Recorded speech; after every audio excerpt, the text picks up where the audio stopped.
तव्हांखे हिकु अफ़सोसनाक ख़बर खां आगाह कंदासीं त शिकारपुर जे हिक वॾे निजी तालीमी इदारे जे प्रिंसिपाल तरफ़ां पंहिंजे ई ऑफ़िस में अजीब क़िस्म जूं हरकतूं करण वारी वीडियो वायरल थी वई आहे। उन सिलसिले में शहर जे मुक़दस इदारे कहकशान स्कूल जे प्रिंसिपाल अब्दुल जब्बार मीराणी तरफ़ां पंहिंजे ऑफ़िस अंदरि गैर इख़लाक़ी हरकतूं करण दौरान संदसि मोबाइल ते स्टेटस अपलोड थी वियो, जेको बाद में कॉपी थियण खां पोइ तेज़ीअ सां सोशल मीडिया ते वायरल थी वियो आहे। जॾहिं त अहिड़े अमल खां पोइ शहरियुनि, सुजाण धुरियुनि ऐं स्कूली शागिर्दनि जे वालिदेन में सख़्तु कावड़ जी लहर छाइल आहे। जन तरफ़ां बेहूदगी जो मुज़ाहिरो कंदड़ प्रिंसिपाल ख़िलाफ़ कार्रवाई जो मुतालबो कयो वियो आहे।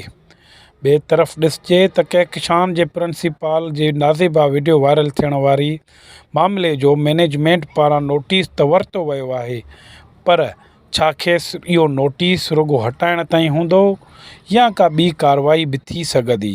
जॾहिं त ज़रियनि पारां सूबाई वज़ीर इम्तियाज़ अहमद शेख ऐं कमिश्नर लाड़काणो गंवर लिगारी मामले जो नोटिस पिणु वठंदे डिप्टी कमिश्नर शिकारपुर इबरार जाफ़र खां रिपोर्ट तलब करे वरिती आहे।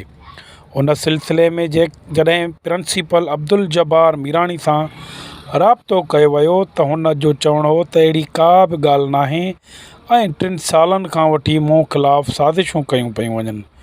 हाणे बि मोबाइल फ़ोन चोरी करे हथरादू वीडियो एडिटिंग करे बदनाम कयो पियो वञे। ॿिए तरफ़ DC शिकारपुर इबरार जाफ़र स्कूल में हरकत कंदड़ प्रिंसिपाल ख़िलाफ़ कार्रवाई लाइ SSP शिकारपुर ॾांहुं लिखत में उमाणे छॾियो आहे। ॾिसिजे त मामिलो किथे थो दंग करे, पर प्रिंसिपाल जी अहिड़ी हरकत ईअं सम्झो त शिकारपुर वासियुनि जा कंध शर्म खां झुकाए छॾिया आहिनि।